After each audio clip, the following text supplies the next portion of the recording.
Voilà. Bonsoir. Alors, on a dit qu'on faisait ce soir la paracha de Béalotra. Alors, la paracha de Béalotra, c'est une paracha extrêmement fournie. C'est plein, plein, plein de sujets. On se demande lesquels on va voir avec les autres. Et il y a trois parties dans notre paracha. La première partie, c'est l'organisation du campement juste avant de partir vers la terre d'Israël. Et il y a ensuite Ça, deux versets. c'est avant les 40 ans ou après les 40 ans? C'est avant les 40 ans. Les 40 ans, ce Avant sera la les... semaine prochaine. La semaine prochaine, il y a les machins les explorateurs qui disent du mal, etc. Donc là, ils sont censés partir pour aller en Israël. Et donc, il y a le camp qui s'organise. Juste après, il y a ces deux fameux versets qui constituent un hommage entre eux, entre les deux nouns en Oui, soi. c'est à Rome. Vayimitsu Aaron. Ensuite, il y a une série de catastrophes politiques dans le sens où le peuple est mécontent. Et donc, il y a beaucoup de choses qui se passent et qui sont les unes plus désolantes que les autres. Voilà. Donc, on a, comme je disais toujours, puisque vous parlez du Kilimandjaro, que la paracha ressemble toujours à une montagne Ouais. pour laquelle on monte avec un sommet et puis après on descend comme ça. Mais on va essayer de trouver un autre Mechané Meshutaf, une autre ligne conductrice dans cette paracha, en essayant de voir quelques sujets. D'abord, la Ménorah. Alors. Au début de la paracha, il est écrit que Dieu demande à Moïse de que lui parle à Aaron et pour lui dire que lorsqu'on allumera la Ménorah, Be'alotra et Anerot. Il n'y a pas écrit Tadlik. Tadlik et Anerot, Be'alotra et Anerot. De là, certains commentateurs apprennent que n'importe qui peut allumer la Ménorah. C'est-à-dire que la Ménorah peut être allumée par quelqu'un qui n'est pas Cohen. C'est la seule chose que quelqu'un qui n'est pas Cohen peut Le faire seul dans le. inconvénient, c'est que tu ne peux pas rentrer à l'intérieur de la... L'inconvénient, c'est qu'il ne peut pas rentrer, donc on peut Tu as sortir, les deux soit mois. on peut sortir la menorah dehors et il l'allume, soit il prend une grande perche et il l'allume. Mais Mais Aaron, il pouvait rentrer, Aaron. Oui, bien sûr. Aaron, oui, bien sûr, il faut C'est pas bien. que Aaron qui faisait ça, il y avait d'autres gens qui allumaient. Les Cohen. Non, mais en fait, personne ne l'a allumé à part les Cohen, mais théoriquement, n'importe qui peut l'allumer. Et la menorah, c'est quelque chose d'assez élevé dans les degrés de sainteté. C'est l'une des plus et c'est étonnant que on limite l'accès au Cohen à quiconque sauf au Cohen et ça qui est vraiment le plus proche du Aaron, qui est plus proche du tabernacle, tout le monde puisse y accéder. La Enfin, Torah qui est plus éloignée, par ouais, exemple, on ne peut il n'y a que pas. les Cohen. On peut pas. Ouais, d'accord. Bien, alors, première question, pourquoi est-ce que on nous parle de la menorah ici et pourquoi on nous donne l'ordre que quand il va allumer la menorah, il faut que les six branches de la menorah doivent éclairer vers la branche centrale. Et par ailleurs, on sait que la branche centrale, elle était dirigée vers le Aaron, derrière le rideau. D'accord? Cette menorah doit être allumée donc d'une certaine manière, de façon à ce que ces branches, ces lumières soient dirigées vers le centre. Et Aaron a fait ainsi. Voilà. Et c'est quelques versets. On se demande qu'est-ce que cela fait faire ici, parce que nous avons étudié cette histoire de la menorah déjà euh, plusieurs fois dans le livre de Shemot notamment. Et alors, on se demande pourquoi est-ce que, Pitom, on va commencer à parler d'un ustensile, un ustensile du Beth Amikdash, et on va reparler des Kohanim, alors que jusqu'à présent, depuis le début du livre de Bamidbar, on s'était intéressé au peuple, Hmm.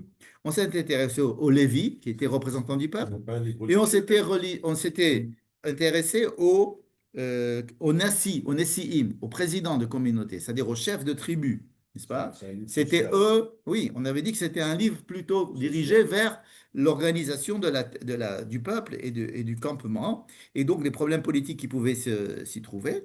Et donc là, on est un petit peu contredit par justement ces versets qui nous parlent du Cohen qui doit allumer la, euh, la menorah. Nous verrons que le Cohen, les Kohanim sont aussi ceux qui doivent souffler dans les trompes, parce qu'à la fin, il y a des trompettes, des chotzotzrot, et j'espère qu'on va y arriver, et que les chotzotzrot, ce sont les Kohen qui doivent souffler dedans, et les chotzotzrot, c'est un instrument extrêmement intéressant parce que il n'a pas été décrit dans la construction du Mishkan. D'un autre côté, il a la sainteté des, Il servait à partir et ouais, c'était le nachon. départ. Ouais, le départ, l'arrivée, les guerres, etc. On va voir ça tout à l'heure. Mais c'était les Kohanim qui devaient s'en occuper. Bon. Alors, il faut se rappeler que la semaine dernière, nous avons fini par l'inauguration du Mishkan par les Nessim. Ça, on est d'accord. Si on était à la synagogue, on n'a pas pu rater ça. C'était 12 fois chaque jour. Bien. Et alors là, Rashi, qui rapporte le Midrash, et il nous dit pourquoi est-ce que ici on nous parle que on nous parle du fait qu'Aaron doit allumer la menorah, alors que c'est la seule chose dont on parle ici par rapport à tout son travail dans le Beth Amikdash.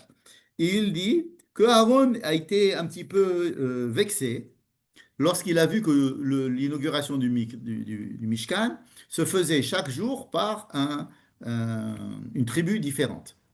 Et il a dit, et moi, puisqu'il n'y avait pas les Lévis, donc il n'y avait pas le Kohen. Il a dit, et moi, pourquoi moi je ne fais pas partie des 12? C'est-à-dire, il a vu qu'on donnait du kavod, de l'honneur, chaque jour à une tribu, une tribu, donc ça faisait 12 jours.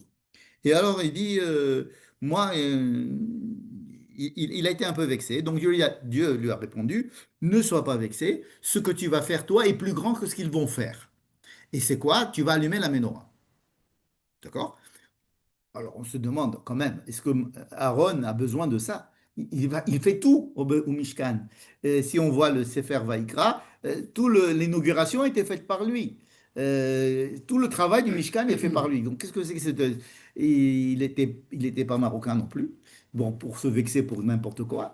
Et il se dit, qu'est-ce qui se passe pourquoi est-ce on me, On met de côté. pourquoi on me met de côté? Voilà.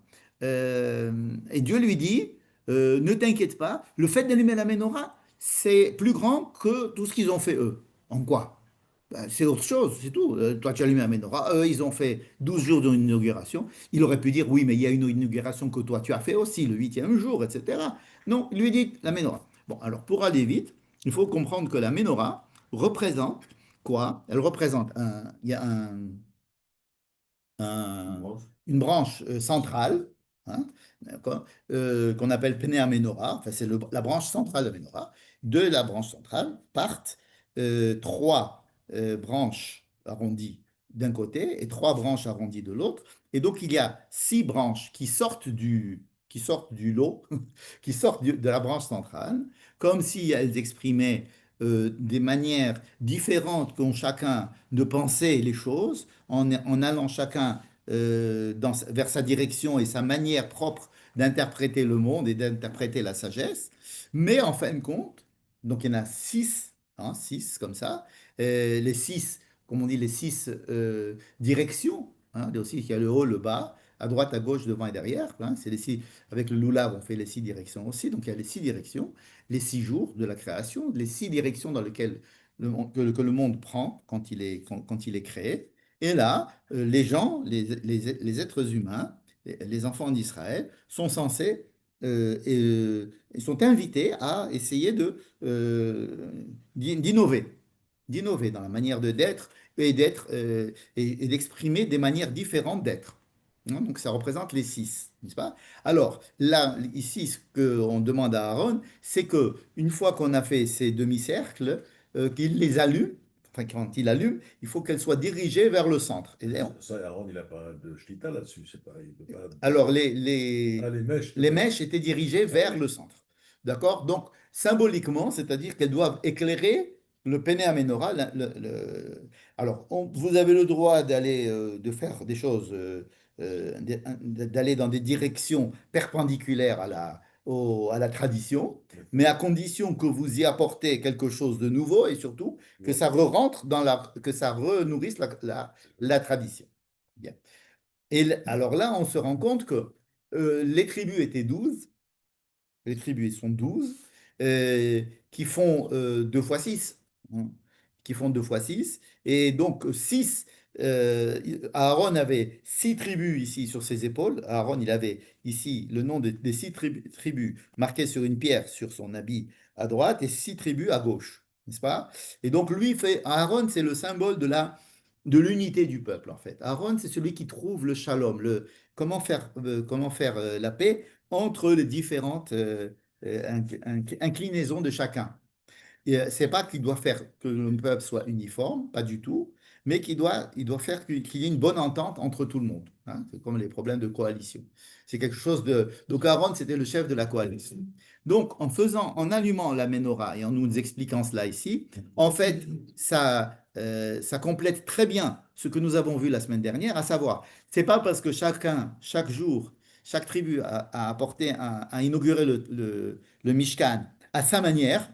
C'est tous de la même manière à Oui, la fin, mais c'est oui. tous des noms différents, avec un kavod différent. C'est-à-dire que ceux qui portent les cadeaux, ce sont des gens différents à chaque fois.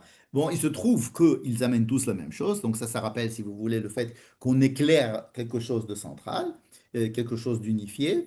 Et là, le fait que Aaron, principale fonction, c'est de maintenir l'unité du peuple et de respecter les différences, puisque c'est ça la menorah. La menorah, si on voulait quelque chose d'uniforme, on n'aurait mis une seule branche avec un cierge.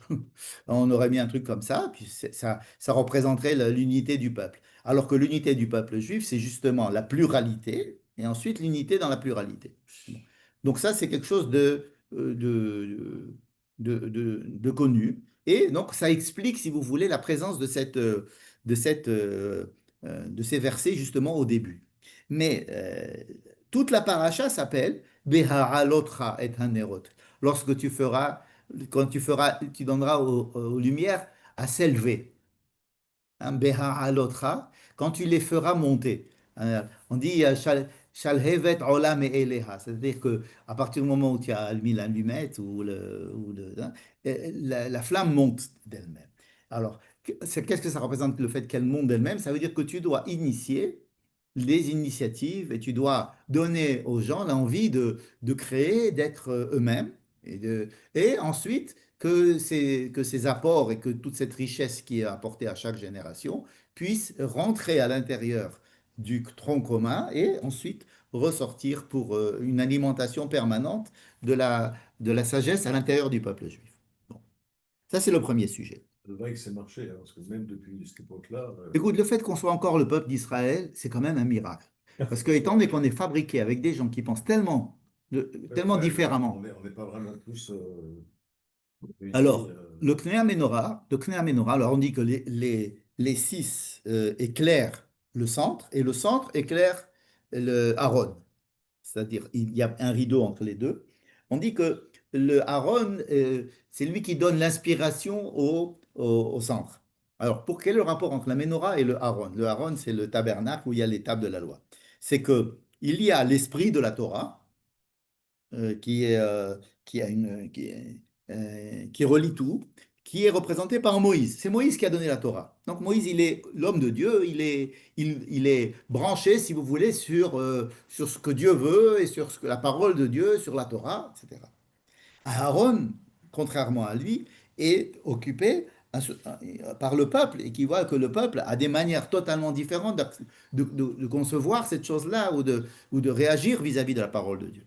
Et donc Aaron est obligé de faire du shalom à l'intérieur du peuple pour qu'il puisse avoir une certaine unité. Mais cette unité ne doit jamais venir pour contredire la Torah. C'est-à-dire que quand l'axe central, on dit il est clair ou qu'il est éclairé, ça dépend si on parle d'une lumière physique ou une lumière spirituelle, mais il est en relation avec la Torah qui est dans le Haron, ça veut dire que il n'est pas question de faire une unité, quoi que cela en coûte, comme ils disent en France. Quoi que cela en coûte. C'est-à-dire, on peut faire une unité sur quelque chose, sur une autre chose que la Torah. C'est que le principe de la fondation du peuple d'Israël. Donc, c'est important que la menorah soit toujours en face du Aaron avec la Torah. Et c'est pour ça que l'ordre a été donné à Moïse. D'abord, Dieu dit à Moïse, d'abord el Aaron Martha elav. Donc, il y a toujours un rapport entre Moïse et Aaron, un rapport de subordination de Aaron par rapport à Moïse, bien qu'il était son aîné, parce que Moïse représente la Torah et que Aaron représente le peuple. D'accord? Bien. Et on dit que Moïse, quand Dieu lui a dit de fabriquer une menorah, il n'a pas su. Moïse n'a pas compris comment on faisait une menorah, hein. On se demande est-ce que c'était un manque d'intelligence. Il dit non, parce que c'était pour nous expliquer que la menorah, c'est justement l'expression de la pluralité et que Moïse, c'est l'expression de l'unité. Voilà, tout simplement. Bien. Ensuite, avons un autre, le sujet d'après, euh, c'est pas la sanctification des Lévites, c'est la mise en fonction des Lévites. Pourquoi? Parce qu'ils ne sont pas sanctifiés. On ne dit pas que les Lévites sont kedoshim. Par contre, ce qu'il va falloir faire, c'est les taher otam. Il va falloir les purifier. On va purifier, on les rase complètement, comme s'ils naissaient, ils naissaient à nouveau, n'est-ce pas? Et donc, on fabrique une manière d'être qui va représenter tout le peuple. Donc, les Lévites, c'est une situation très embarrassante, les Lévites, parce qu'en principe, le peuple devait être représenté par le peuple.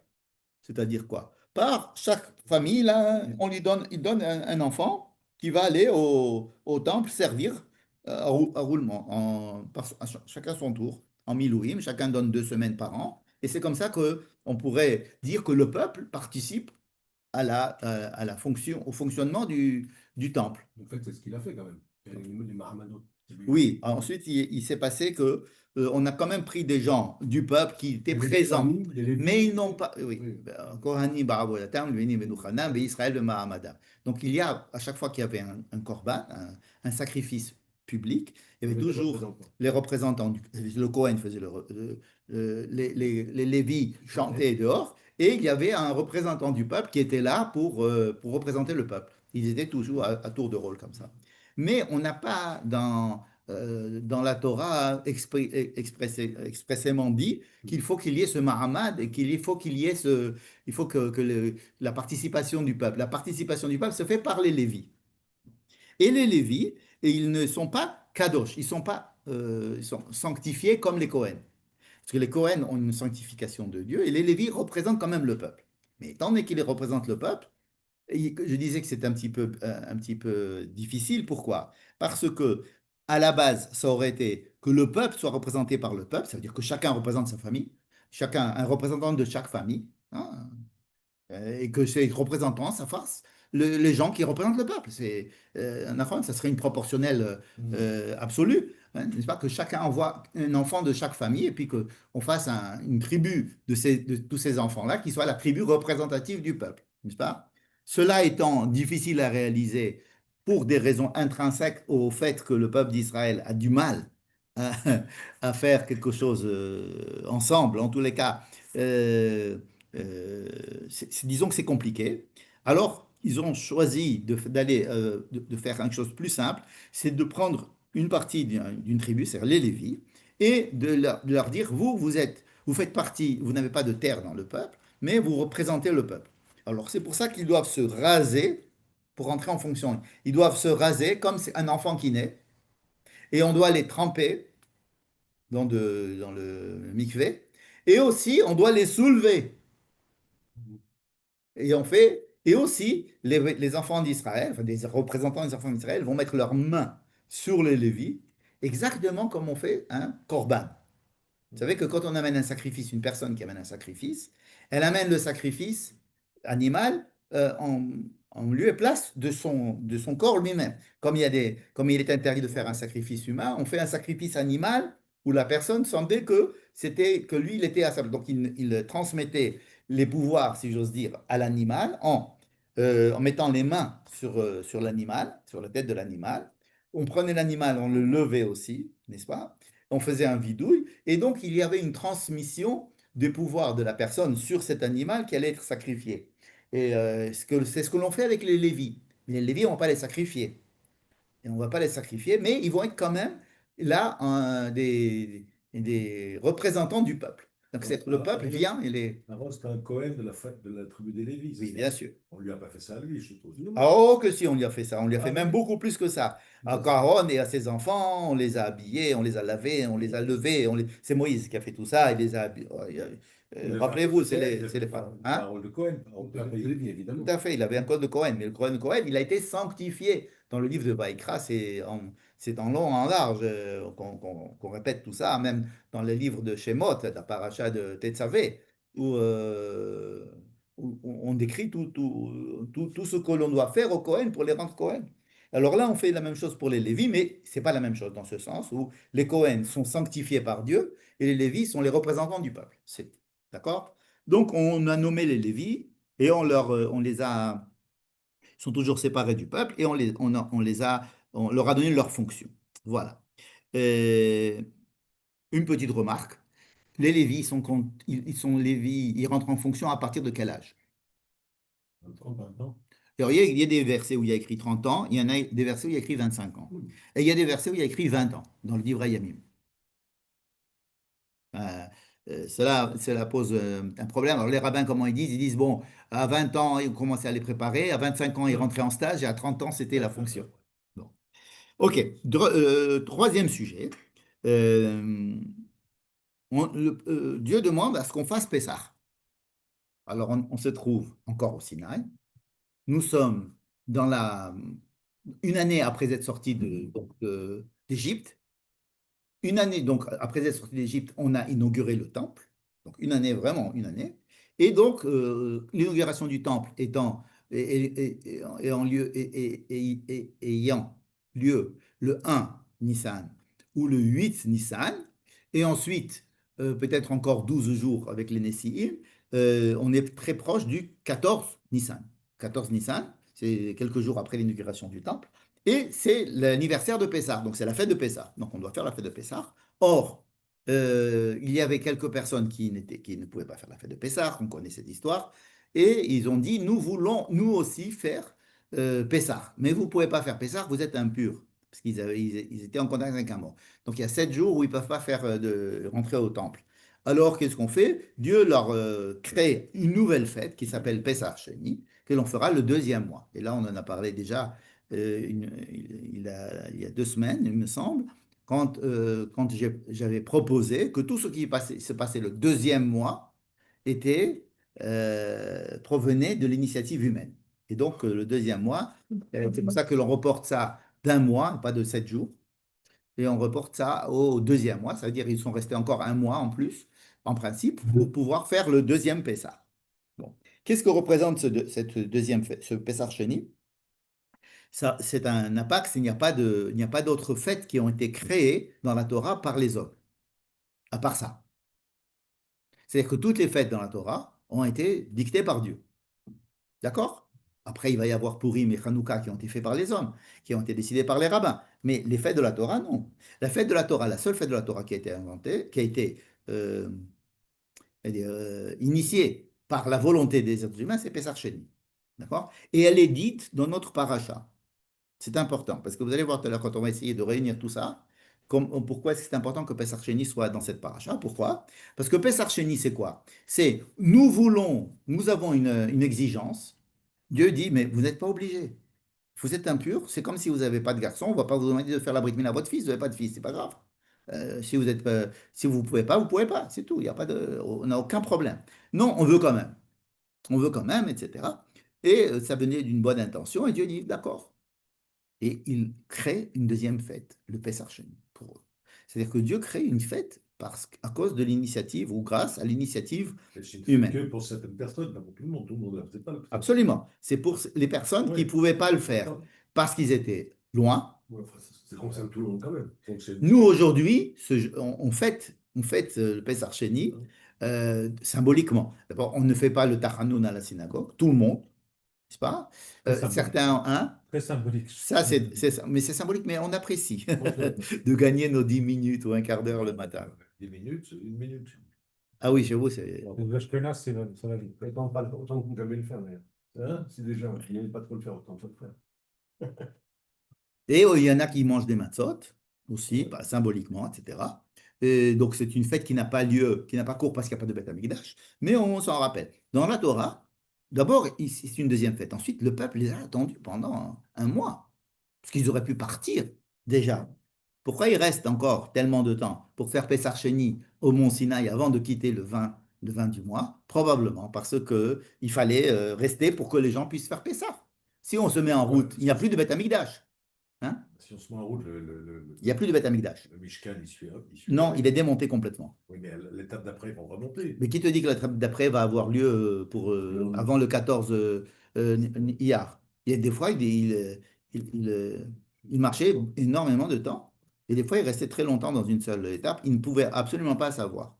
Donc, il reste sur place justement pour ça. C'est-à-dire qu'il y a ici une intervention humaine avec une initiative qui est euh, de bonne intention, mais c'est une initiative humaine qui crée une fête, une deuxième fête, par ordre de Dieu.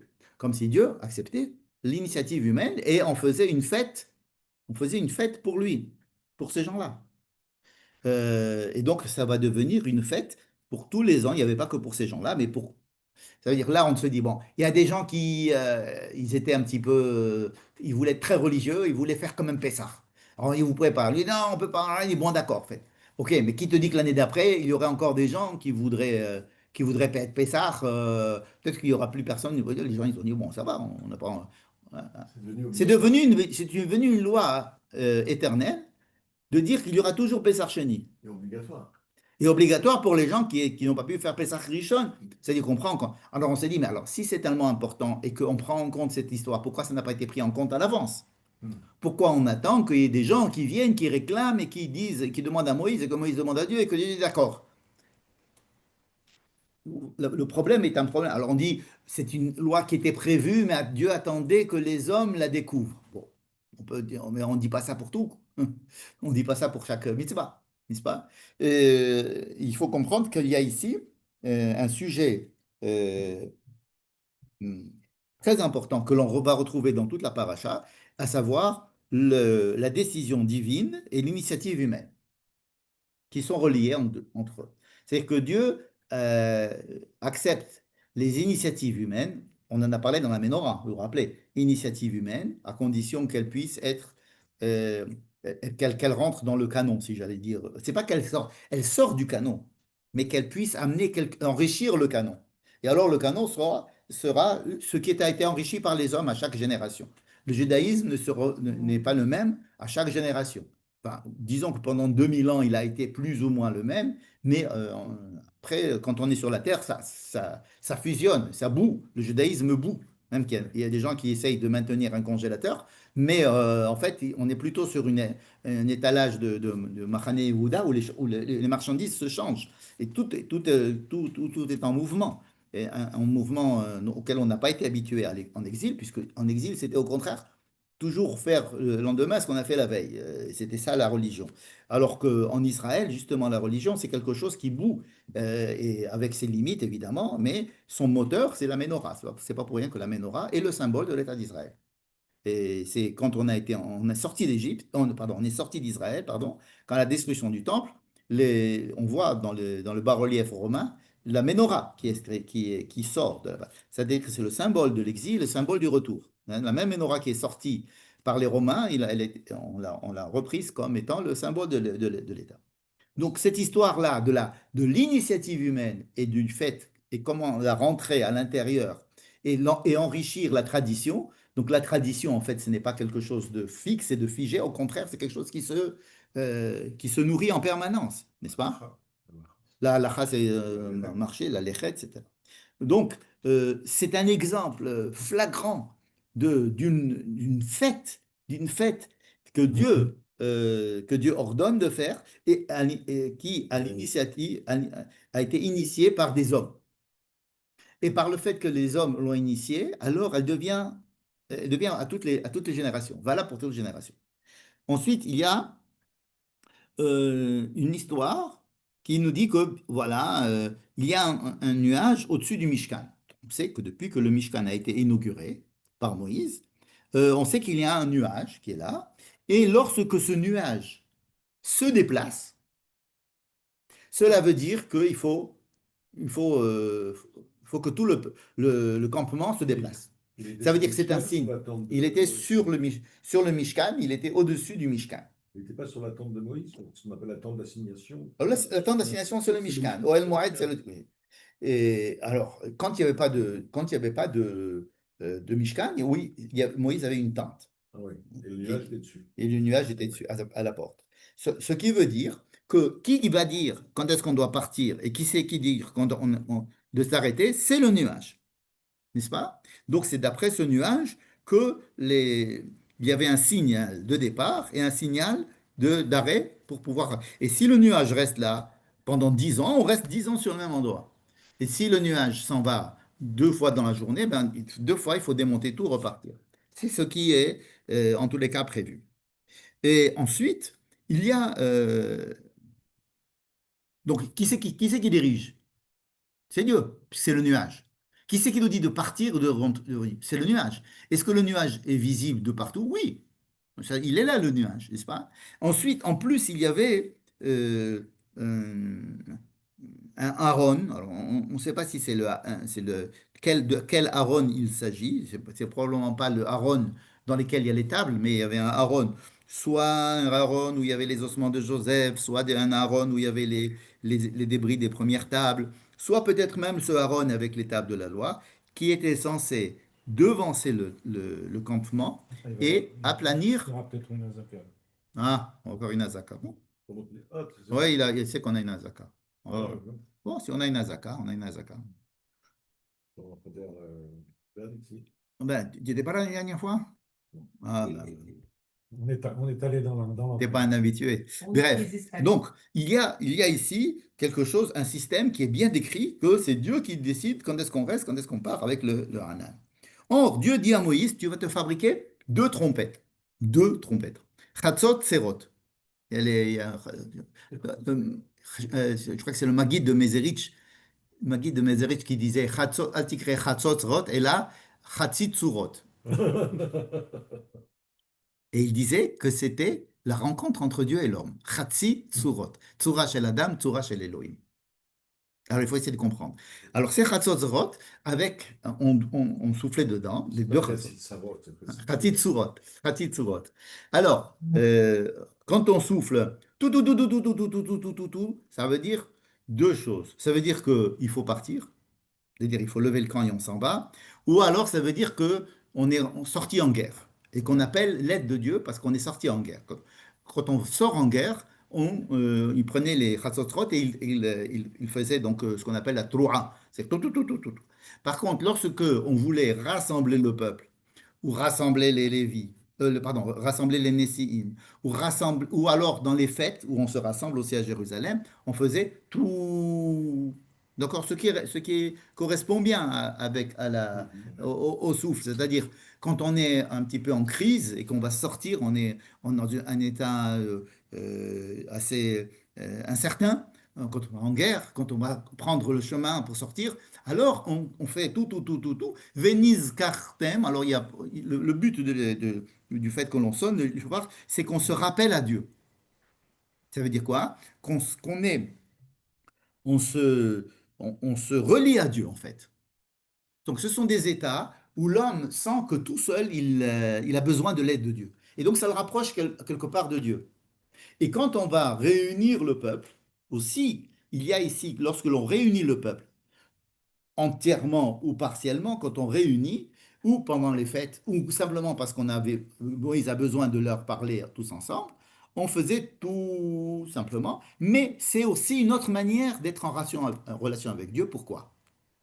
Parce que quand on est en tout, on a la peur. On est en guerre, on est plutôt inquiet. Quand on sort, euh, quand on sort en voyage, on est plutôt inquiet. Donc, on est relié à Dieu par la yira, en demandant son aide, parce que nous sommes en période de faiblesse, on est dans une période de certitude. Et alors, mais quand on est tous ensemble, on est aussi en rapport avec Dieu, mais cette fois-ci dans la joie et la découverte que l'ensemble du peuple d'Israël représente la Shekhinah, c'est-à-dire la représentation de Dieu sur terre. Donc il y a des 2 manières, mais dans les 2 manières, les Chatzotzrot, ils symbolisent le rapport qui est entre l'homme et Dieu. En fait, cette petite dracha du Rav, hein, cette petite dracha de Chatzot, Chatzitzura, elle exprime bien ce qu'elle veut dire. C'est quelque chose d'assez inhérent à la Hargasha du peuple. Quand on entend le chauffard jusqu'à présent, on a l'impression de quelque chose d'assez solennel et qui nous ramène soit un moment de tremblement, un moment où on est pris de crainte, et aussi un moment de rassemblement où on se sent tous unifiés par quelque chose d'assez primitif, un son très primal, mais qui nous rassemble. Et le rassemblement nous fait relier à Dieu aussi, n'est-ce pas? Donc nous avons avec ces deux Hatzotzrot, qui étaient là pour nous dire qu'il faut partir ou revenir, mais on le voit avec le Hanan. Le Hanan, le nuage qui se déplace, il est assez parlant, pas la peine de faire en plus n'est-ce pas? Il y a ici comme deux manguénonymes, deux systèmes. Mais ce qui est encore plus intéressant, c'est que Moïse va appeler Yitro. Ça va? Tu as fermé la porte? Oui, ferme. D'accord. Donc Dieu appelle Yitro, donc Yitro, son beau-père, soit son fils, soit Yitro, peu importe les commentateurs, en tous les cas, un bédouin de l'époque, et il lui dit, tu es super gachache, c'est-à-dire que tu es quelqu'un qui va nous aider à nous indiquer le chemin que l'on doit suivre. Parce que toi, tu connais bien le désert, nous, on était en Égypte, on ne connaît pas le désert, on doit arriver en Israël et on a besoin de toi. C'est le nuage qui dirigeait. Oui, mais là, il parle à Yitro. On n'a pas eu les Chatzotzrot, mais on a eu les Boum. Bon, ok. Alors, cette histoire de transmettre, enfin de vouloir transmettre à Yitro les rênes de savoir par où on va passer, avec tu seras pour nous des yeux. Mais je ne vois pas des nuages, il leur disait par où Mais là, passer. Alors, c'est exactement ça la question qu'on pose. Est-ce que le système du nuage, maximum des Chatzotzrot, maximum du Aaron qui va tout. Est-ce que ça ne suffit pas pour nous chercher un autre système entièrement basé sur l'homme, entièrement basé sur la connaissance? Et c'est même pas un Cohen, c'est même pas un Moïse, c'est Yitro. Oui. Ils s'apprêtent à rentrer en Eretz Israël. Bon, ils disent ça, c'est pour qu'ils les aident aussi en Eretz Israël. Or, en Eretz Israël, il n'y aura plus de nuages. Donc, Alors, les Naïm, il y a un très bon conseiller. Continue avec nous, on arrive, on y pour va. Israël, d'accord, je vais lire alors le texte. Il faut rester encore 40 ans dans le désert pour l'instant. Non, mais il y a quand même un chemin à faire. Oui, 11 jours, même pas. Alors, je lis le texte. Nosaïm anachnu, nous allons voyager. Donc, c'est vraiment pour le voyage. Oui, mais là, Et la makom asher ana noten lecha. D'accord? Lecha itanu, fais le voyage avec nous. Nous te donnerons nous te serons reconnaissants. On va te donner des cadeaux. Et Yitro dit non. An lo eler. Moi, je rentre chez moi. El arti ben molati eler. Comme Abraham a dit à son esclave, à son serviteur pour aller chercher Rivka. El arti ben molati eler, la même phrase. Oui, Omer, Anna ta'azov otanu, s'il te plaît, ne nous abandonne pas. Imaginez, Moïse, qui sait qu'il y a le nuage, qui est en relation directe avec Dieu, à qui on a donné l'ordre de fabriquer des chatzotzrot, c'est-à-dire il est quand même des dans la- machins, il va dire, si tu viens pas avec nous, on est perdu. Hein, ta'azov otanu, ne nous quitte pas. Ki alken yadata chanotenu bamidbar. Toi, tu sais, c'est pour ça que tu es venu et c'est pour. Ve'aita lanu le'anayin, tu seras pour nous les yeux du voyage. C'est quelque chose d'assez étonnant. Et surtout que Yitro a refusé. Et c'est une claque. même la deuxième fois, quand on l'a supplié, il a refusé tout le temps. Il a refusé. Ouais. Derrière, il le redemande. Et viens avec nous, on te donnera ce que tu veux. On va te donner une terre, même sur la terre. Bon, là, on ne connaît pas la réponse de Yitro. Parce que Moïse demande à Yitro. Yitro lui dit non. Moïse revient à la charge. Et après, on n'a plus la réponse de Yitro. Mais dans la paracha de Yitro, il y a là-bas le départ de Yitro, justement, Vayeler El Mekomo, un truc comme ça, n'est-ce pas, dans la paracha de Yitro, comme quoi Yitro les a quittés avant qu'ils ne prennent le chemin. Alors, cette histoire-là est encore, c'est le Rav Tamir Granot qui propose, qui dit la juxtaposition de cette proposition de Moïse à Yitro, Dafka à Yitro. Et La déclaration, la description, pardon, du nuage, parce qu'on le savait que cette histoire de nuage, on le savait depuis la fin du livre de Shemot, c'est les deux derniers versets du livre de l'Exode qui disent ça, que c'est le nuage qui leur indiquait la voie. Ensuite, le Aaron Berit Hashem Nosea Lifnehem, la Tour Lahem et Haaretz. On sait que c'est le Aaron Berit Hashem, c'est l'arche de l'Alliance, qui leur permettait de connaître le chemin et d'aplanir tout le chemin. Pour la tour, ça veut dire que c'était eux qui regardaient. Donc les yeux de Yitro, ici, c'est un système qui est en concurrence avec le système divin, tout simplement. Et si c'était quelqu'un d'autre, par exemple, quelqu'un qui ne croit pas en Dieu, quelqu'un qui est tout simplement pas croyant et qui est chef d'état-major, mais il n'est pas religieux, et qui va et qui dit, bon, j'ai besoin de Yitro. Ok, on peut comprendre, le type, il ne croit pas en Dieu, donc il a besoin de... Mais c'est Moïse qui demande à Yitro, c'est le même qui sait, on peut dire que Moïse croit en Dieu, enfin en principe, et qu'il entend la voix de Dieu, et lui-même, il crée ces deux systèmes qui nous semblent antagonistes. Mais comme on a vu depuis le début, cet antagonisme, c'est justement le paradoxe du peuple d'Israël, qui est à la fois... euh, prie et croit en Dieu et à la fois fait tout ce qu'il faut pour que cela marche. C'est un manque de confiance. Alors, ce n'est pas un manque de confiance en Dieu, c'est parce que Dieu aide les hommes dans ce qu'ils font et dans leurs initiatives et dans leur... Mais c'est eux qui doivent avoir l'initiative.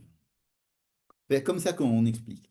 C'est que quand on dit à Dieu, envoie-moi de la parnassa, ou bien guéris-moi, guéris cette personne, ok? Guéris cette personne, ça veut dire quoi? Ça ne veut pas dire fais slouk et qu'il soit guéri. Ça veut dire fais que les choses se passent. Envoie un bon médecin qui est là, à ce moment-là, il soit bien concentré, que ça se passe bien et que ça marche bien dans son corps. Essaye. Mais nous, on doit aller chez le médecin, on doit faire les opérations, on doit tout faire comme si, comme on dit, comme s'il n'y avait pas Dieu.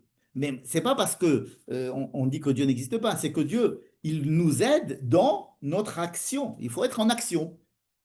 Hein. C'est-à-dire que le maktoub, c'est pas tout à fait le maktoub juif. Ça veut dire c'est pas que nous on fait rien et c'est Dieu qui fera les choses, pas du tout. C'est-à-dire qu'on doit faire tout ce qu'il faut, tout ce qui est dans notre possibilité de faire. Et bon, et on demande à Dieu qu'il vienne nous aider dans les manières dont que nous avons d'agir. Oui, c'est comme la parnassa, ne me donne pas les sous, mais Voilà. donne-moi La force de gagner des sous, bien de fais-moi rencontrer les bonnes personnes, ou bien donne-moi les bonnes idées, fais que ça se passe bien, etc. C'est-à-dire que Dieu aide l'homme dans ses actions, mais l'homme ne doit pas être indépendant, ne doit pas dépendre de Dieu sans dépendre de ses actions, au contraire, n'est-ce pas? Et donc c'est cette chose qui est proprement décrite depuis le début, à savoir, si on peut reposer la question sur la menorah. Pourquoi tu attends des hommes qu'ils aillent dans un sens, qu'ils innovent dans un sens, qu'ils innovent dans un autre pour pouvoir alimenter la tradition? Donne-nous une tradition riche. À la base, donne-nous une seule, mais qui soit avec tout déjà dedans.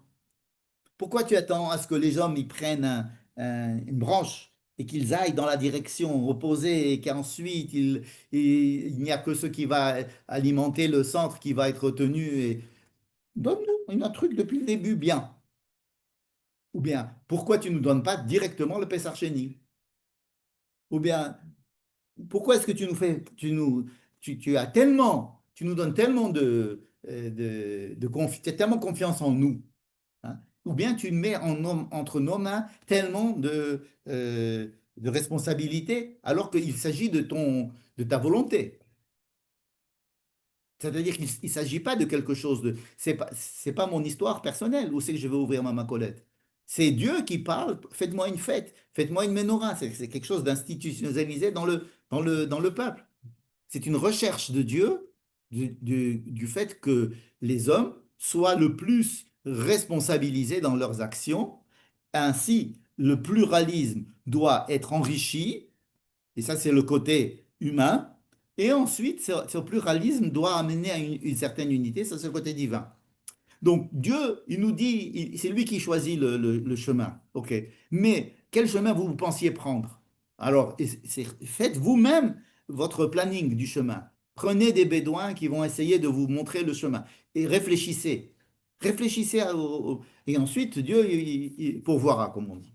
Donc ici, il y a une relation entre ce qui vient d'en haut et ce qui vient d'en bas qui est assez criante, et assez parlante, disons. Et ensuite, Vayi binso Aaron, Vayomer Moshe, Kuma Adonai veyafut soivecha, venusu mesanecha mipanecha.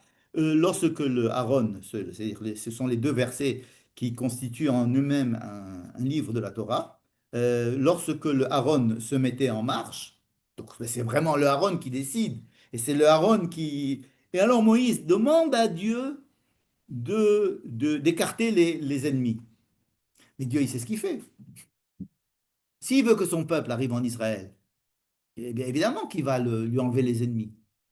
Non, Moïse demande à Dieu. Pourquoi? Si c'est Dieu qui décide. Ben non. Dieu ne décidera que si vous avez demandé. Ça va très loin, cette responsabilité que Dieu met en l'homme. C'est pour ça qu'il a choisi Abraham, parce que c'était quelqu'un qui avait le souci de prendre sur lui la responsabilité du monde. Et le peuple d'Israël, il a sur ses épaules la responsabilité du monde, et c'est pour ça qu'on ne peut pas le supporter. Et lui aussi, il ne peut pas supporter. Et quand le Aaron s'arrêtait, Shuva Adonai Revot Alfei Israël. Donc le premier verset, c'est comme une expiration, et le deuxième verset, c'est comme une inspiration. Hein, oui. Lorsque l'on se met en route, et il y a des ennemis, on demande à Dieu de nous aider, etc.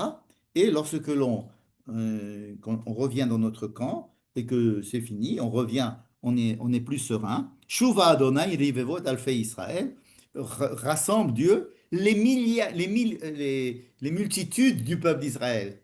Rivevot Alfei Israël. Pourquoi Rivevot Alfei Israël? Pourquoi pas Israël.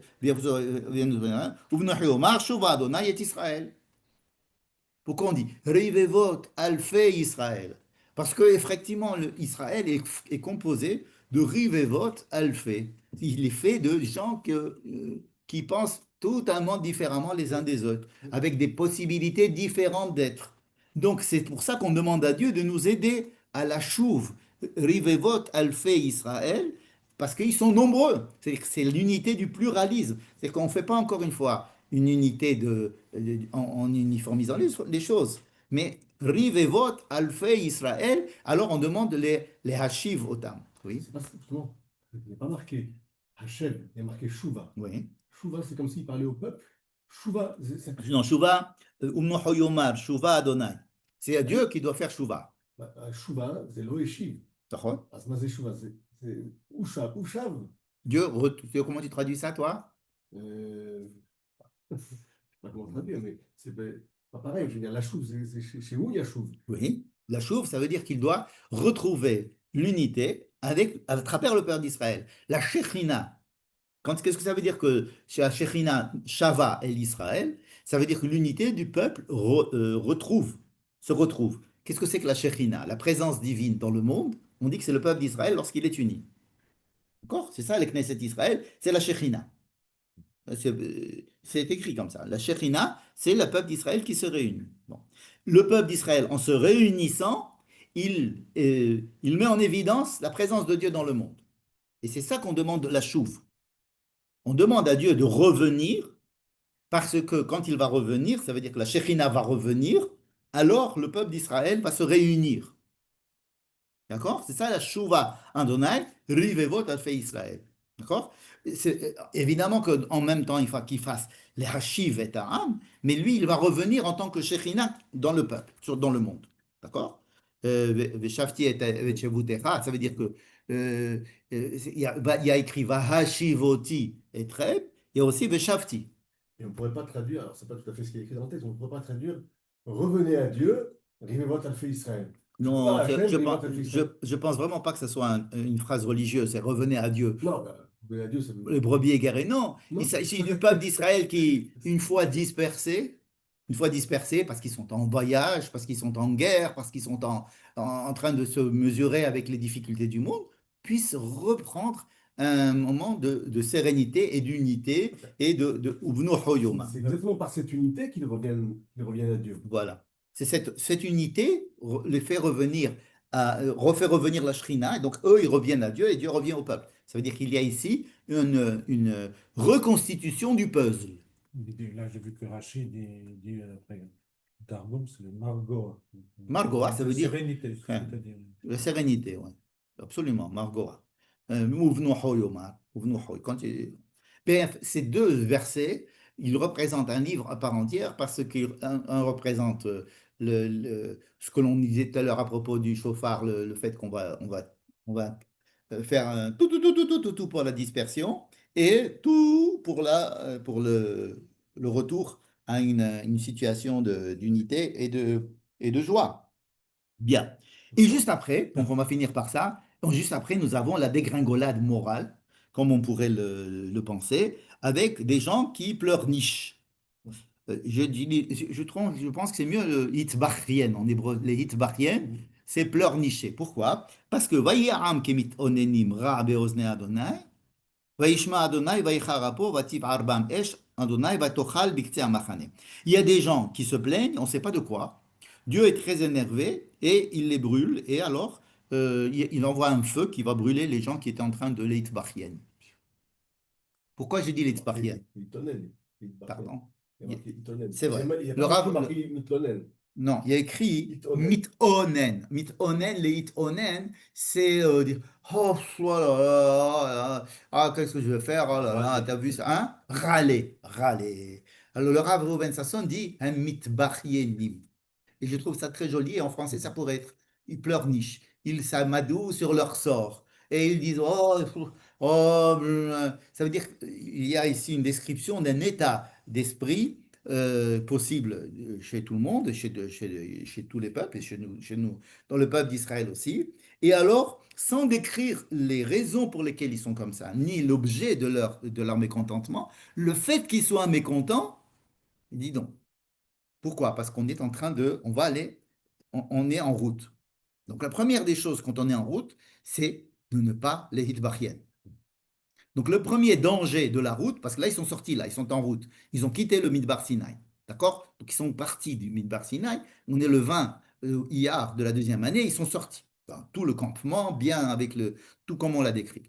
Maintenant qu'ils sont sortis, quels sont les problèmes qu'ils vont rencontrer? Et ce sont les problèmes que tout le peuple d'Israël va rencontrer pendant toute sa vie.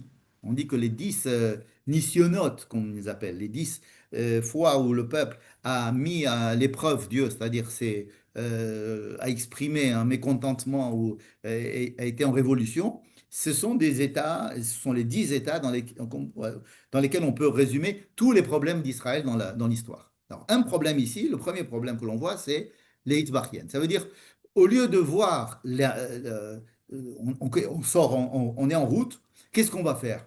On est en route, il faut aller, allez, on y va. C'est pas le moment maintenant de dire ah, fatigué, de jouer à l'adolescent comme ça qui ne veut pas se lever le matin. Non. Alors il y a le Esh Hashem Bae Bo'ere. C'est-à-dire qu'il y a le feu qui vient et qui brûle. Hein. Symboliquement, c'est pour dire allez, hop, ça suffit, arrêtez, c'est pas le moment. C'est-à-dire qu'on est, quand on va en route, ça, il faut y aller. Et ensuite, il y a une deuxième plainte qui a été faite. Et donc, ils avaient envie de manger de la viande. Qui c'est qui va nous donner de la viande? C'est pas Anachnu Rotzim Basar, c'est Mi Ya'achilenu Basar. Qui va nous faire manger de la viande? C'est très, très bizarre cette expression. Mi Ya'achilenu Basar. Surtout que Moïse va dire à Dieu, mais moi, je ne peux pas leur donner de la viande. C'est comme si c'était une plainte du peuple vers Moïse qui lui dit tu pourras jamais nous donner de la viande, toi. Qui va nous donner de la viande? Et Moïse qui dit mais je ne peux pas leur donner de la viande. Entre parenthèses, ils avaient de la viande. Puisqu'on parle sans arrêt de sacrifice, de sacrifice, de sacrifice. Ils ont des trucs, on se demande d'où ils ont sorti tous ces trucs-là. Ils en ont plein, et puis à l'arrivée, ils vont en avoir encore plus. Bon. Donc, ce n'est pas un problème de manque de viande. Ce n'est pas que le boucher, il n'y avait plus de, de stock. C'est que ils demandaient quelque chose. Qu'est-ce qu'ils demandaient? Donc, deuxième problème, c'est de se dire, OK, on a quitté le mont Sinaï. Et le mont Sinaï, ça représente quoi?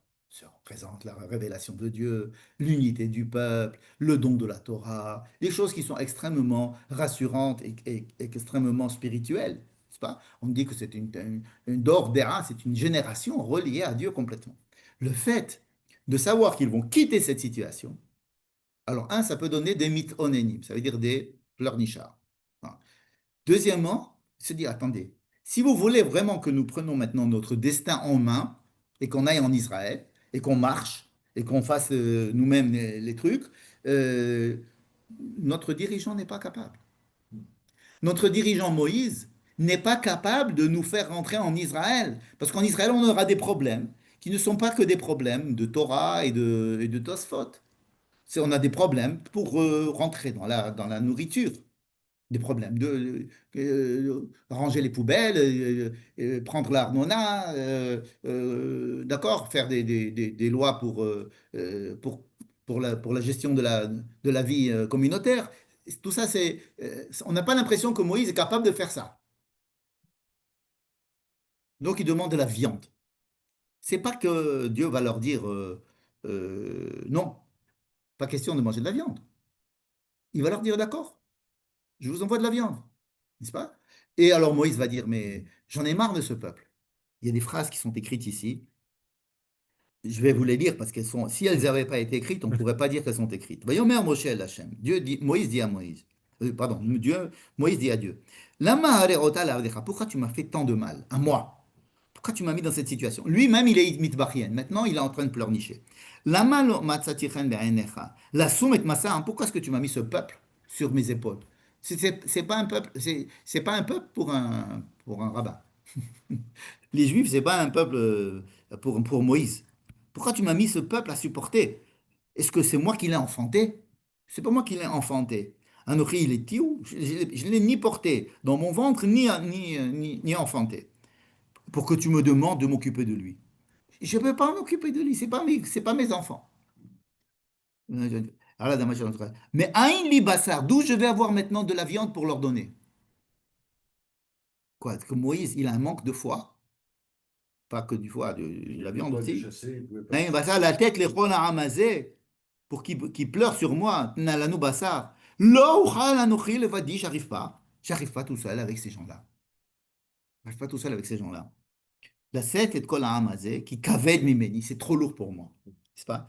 Donc, et si c'est comme ça, tue-moi, s'il te plaît. Vraiment dépressif, complètement. Ça veut dire, si vraiment j'ai trouvé grâce à tes yeux, tue-moi, afin que je ne vois plus mon malheur. Est-ce que si on mettait cette phrase-là comme ça, on dirait qui a dit cette phrase? On aurait dit Job, on aurait dit autre chose, mais pas Moïse. Là, on dit que Moïse a écrit Job. Donc, et Dieu lui dit, ok, tu as raison Moïse. Ça veut dire quoi, tu as raison Moïse? Ok, c'est difficile pour quelqu'un comme toi de diriger un peuple qui va rentrer en Israël. Parce que jusqu'à présent, il ne se passait pas de problème. Quand ils étaient dans le désert du Sinaï, pendant un an, il ne s'est passé aucun problème. Pourquoi les problèmes sont décrits une minute après qu'ils aient quitté le Sinaï?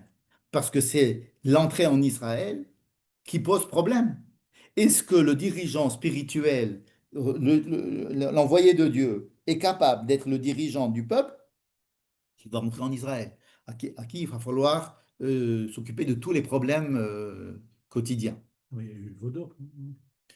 Il y a eu le veau d'or, tu as Non, raison. mais le Il vaudor, y a eu le veau Maurice d'or, aussi, il avait dit pardon. tue-moi, j'en ai ras le bol, stop et tout. Tu as raison, tout à Il avait fait, dit tu as vaudor. raison. Ils ont eu le veau d'or. Avant, ils avaient eu aussi un problème d'eau. Après, ils avaient un problème de. Il y avait quelques petits problèmes. Mais là, c'est la première fois qu'on voit Moïse baisser les bras. Jusqu'à présent, il a été super fort. Et là, ça nous décrit une incapacité ou bien une incohérence entre le peuple et Moïse. Quelque chose qui ne va pas autour de la viande. Autour de la viande. La viande, le rouge, c'est pas, euh, c'est plutôt quelque chose de blanc que Moïse attendait, quelque chose de spirituel, d'unité, etc. Machin. Et là, on demande de la viande. Problème de la viande, c'est que on peut très bien avoir besoin de manger de la viande. Mais ça dépend pourquoi. Ici, au début de la paracha, il est écrit Hit avu ta'ava. Ils avaient envie d'avoir envie. C'est-à-dire qu'ils en avaient marre qu'on leur donne tout gratuitement. C'est-à-dire qu'ils avaient de la manne, qu'on leur donnait de la manne, donc ils étaient rassasiés. Ils avaient, en principe, ils pouvaient avoir de la viande, c'était pas un problème. Mais ils avaient envie de quelque chose qu'ils n'ont pas. Ils avaient envie de quelque chose qu'ils n'ont pas. Hein, d'ailleurs, c'est le principe même de l'envie sur lequel les publicités et le commerce mondial marchent. C'est-à-dire, OK, tu as tout, mais ça, tu n'as pas. Ça, tu l'as pas. Alors, on essaye de nous fabriquer de telle manière qu'on désire la chose qu'on n'a pas. Donc, it avu ta'ava. Si c'est pour it avu ta'ava, on va pas manger de la viande. Dieu n'est pas content qu'on mange de la viande pour le désir, le plaisir de simplement d'en avoir plus, encore un steak, deux steaks et de 550 grammes et encore un autre steak, jusqu'à ce que le texte dit que la viande leur sortait des narines. Wow. Ça veut dire qu'il y a deux manières de manger de la viande. Ok, manger de la viande pour des raisons, c'est rentrer dans le monde matériel, euh, parce qu'il faut faire découvrir du monde matériel la kedusha qu'il y a dans le monde matériel. C'est le but de la création du monde, c'est qu'on vive et qu'on ait du plaisir à vivre dans la terre et de découvrir à travers ce plaisir l'existence de Dieu. Bon, si découvrir Dieu à travers de la viande, ok, mais si c'est pour comment on dit, s'empiffrer, n'est-ce Mhm. pas? Mhm. Parce qu'il y a des mots encore pires que celui que je viens d'utiliser, qui sont décrits là. C'est que si c'est pour ça, alors Dieu a tué ces gens-là. Hein. Il y a ça s'appelait Kivrot Ta'ava, les tombeaux du désir. Ça pourrait être un bon film. Ça serait un film d'horreur. Les tombeaux du désir. Kivrot Ta'ava, les tombeaux du désir. C'est à savoir que euh, autre, autre problème que vous pourrez rencontrer, on a dit l'Aïtbar Yenout, ça veut dire le pleurnichage. Il y a aussi le fait que quand je vous demande de rentrer dans le monde matériel, et rentrer en Israël, c'est rentrer dans le monde matériel, faites gaffe, n'allez pas là-bas pour pouvoir vous éclater au niveau économique, au niveau bouffe, au niveau... c'est pas ça le but. C'est pas interdit d'être riche, mais c'est pas le but de la vie. C'est-à-dire, c'est pas pour ça que je vous fais rentrer en Israël. Donc ici, déjà, dès maintenant, avant qu'ils arrivent en Israël, on a l'impression que Moïse tout seul, que Moïse n'est pas capable de les diriger pour entrer en Israël.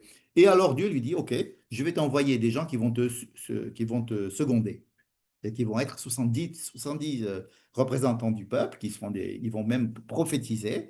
Et alors il y a deux prophètes, Eldad et Médad, qui prophétisent que Moïse ne pourra jamais faire entrer le peuple en Israël. Ils le disent clairement. Ah, et alors tout de suite, Josué, qui était l'élève de Moïse, dit, faites-les taire. Faites-les taire, mettez-les en prison, c'est pas possible qu'ils disent ça. Moïse dit non, pas du tout, ils ont raison peut-être. Alors, ils ont déclaré que Moïse ne pouvait pas le faire entrer. Pourquoi? Parce que pour eux, ça découle de tout ce que nous venons de décrire. Si tu veux, si toi tu étais notre chef au Sinaï, tu nous as donné la Torah, etc. Mais à partir du moment où tu vois les problèmes d'un peuple qui veut être bassement matériel et qui va peut-être considérer l'entrée en Israël comme une occasion de s'enrichir ou de pouvoir profiter d'avoir des désirs sur désir, sur désir, sur désir pour s'engluer à l'intérieur du matériel, alors Moïse n'est pas capable de le faire. Et si Moïse n'est pas capable de le faire, donc il va falloir trouver quelqu'un d'autre. Et Moïse dit, c'est pour ça qu'il est tellement déprimé. D'accord? C'est pas qu'il n'a pas la capacité, mais comme il est là et qu'il voit le peuple là, il a du mal. Et il dit, écoute, prends quelqu'un d'autre que moi. Encore une fois, comme il a fait au buisson avant, prends quelqu'un d'autre. Tue-moi, c'est-à-dire fais une impasse sur moi, prends quelqu'un d'autre. Et Dieu lui dit, non, je te mets des aides. Et justement, deux prophètes, Hadad et Médad, vont dire que Moïse n'est pas capable de faire entrer, au point où Myriam et Aaron vont commencer à dire, pourquoi Moïse n'est pas capable de nous faire entrer? Probablement parce que il s'est marié avec une femme éthiopienne, ou parce qu'il s'est marié avec une fille de Midian, ou parce qu'il a quitté sa femme. On ne sait pas exactement ce qu'il reproche à Moïse. C'est dans le sens où Moïse, faut trouver une raison de son incapacité à faire entrer le peuple en Israël dans son comportement personnel. C'est pas possible que ça soit une incapacité ontologique. Pourquoi? Parce que nous aussi, on est comme lui. Aaron et Myriam, ils ont peur, ils croient qu'eux aussi ils vont pas rentrer en Israël. Si Moïse n'est pas capable de rentrer en Israël, Aaron et Myriam ne pourront pas rentrer en Israël. Donc ils sont obligés de lui trouver des raisons personnelles. Parce qu'il s'est marié avec une fille, c'est pas, parce qu'il s'est marié avec cette femme-là qu'il a été renvoyé de son travail. S'il ne s'était pas marié avec elle, on connaissait ça. C'est-à-dire qu'on essaie de trouver une raison pour laquelle, comme ça me dédouane. נכון? Non, non, mais il a pas réussi ça parce il s'est marié justement avec cette, ou bien parce qu'il s'est pas marié avec cette femme, ou parce qu'il a fait ça, alors il a. Et ça, ça dédouane Myriam et Aaron, mais en fait, Myriam et Aaron aussi vont mourir Ils vont pas et rentrer ne en vont pas Israël. rentrer en Israël, ni Myriam ni Aaron, ils vont pas rentrer en Israël, ils vont mourir, et c'est ça qu'ils veulent pas accepter ici. Et pourquoi on dit que Moshe rentre, enfin que le Eldad et Medad, on dit que Le Midrash, Rashi, Ah, c'est puisque tu as Midrash. Rashi dans ton. Euh, la Gemara le dit. Moshe met ve Yehoshua machnis, comme c'est ça Hmm. les termes. Ça veut dire que il y a ici une incapacité à Moïse de les faire rentrer en Israël, objective. Myriam et Aaron ne reçoivent, n'acceptent pas cette raison parce qu'ils ont peur que eux soient dans la même raison. Et alors ils vont lui trouver des noises en disant non, c'est parce qu'il a fait quelque chose. Et Dieu va venir en disant non, Moshe, il est impeccable. Moshe, il est bien. C'est pas à cause de ça, Il est c'est une bien capacité ontologique. Il peut pas faire rentrer dans parce cette qu'il va pas condition. rentrer lui-même, alors il peut Voilà. pas le Il faire. y a une différence fondamentale entre Moïse et le Mashiach. C'est que le Mashiach, c'est le dirigeant du peuple par en bas, et Moïse, c'est le dirigeant du peuple par en haut. C'est le Mashiach, le Melech HaMashiach, c'est celui qui va s'occuper de l'intendance d'un pays politique, économique et social, tout ce que vous voulez. Ça, c'est le Mashiach. Le Mashiach, c'est le dirigeant du peuple sur la terre d'Israël. Moïse, c'était celui qui a donné la Torah. C'est une chose différente. Et donc, si, pour conclure, on peut dire que toute notre paracha, elle décrit les problèmes inhérents au fait que le peuple d'Israël doit faire découvrir Dieu à travers la contingence de la vie sur terre. De passant. D'accord? C'est-à-dire comme s'il y avait un message qui venait d'en haut et le peuple d'Israël doit apporter sa contribution et il doit y avoir donc une certaine un shituf peoula, une certaine coopération entre le monde d'en haut et le monde d'en bas. C'est ce qui est indispensable pour la rentrée en Israël. C'est-à-dire pourquoi est-ce que cette paracha arrive maintenant? Parce on doit quitter le mont Sinaï et rentrer en Israël et ça va nous mettre face à notre problème du départ. Est-ce que nous sommes des êtres spirituels, des hommes choisis par Dieu pour être enfermés quelque part dans une tour d'ivoire en train d'étudier ou de réfléchir, ou nous sommes des gens qui sont là pour faire découvrir dans le monde matériel tous les problèmes liés au fait que la Kedusha, elle est dans le monde du Chol, n'est-ce pas? Et ça, c'est le défi de l'entrée en Israël. C'est-à-dire qu'il n'y a rien à voir entre le judaïsme de Har Sinaï et le judaïsme de Eretz Israël. C'est pour ça qu'il ne voulait pas rentrer et que.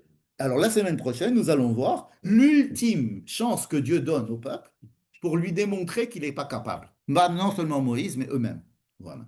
Donc notre paracha, elle est justement le fait qu'on quitte le Sinaï pour aller en route, et cette étape, elle est obligée de faire sortir tous les boutons, toute l'acné va sortir parce qu'on passe d'une enfance à un état d'adulte. Et alors là, il y a des hormones qui vont de tous les côtés, et il y a des incapacités à résoudre les contradictions. Et notre paracha montre justement les deux côtés à réunir entre eux.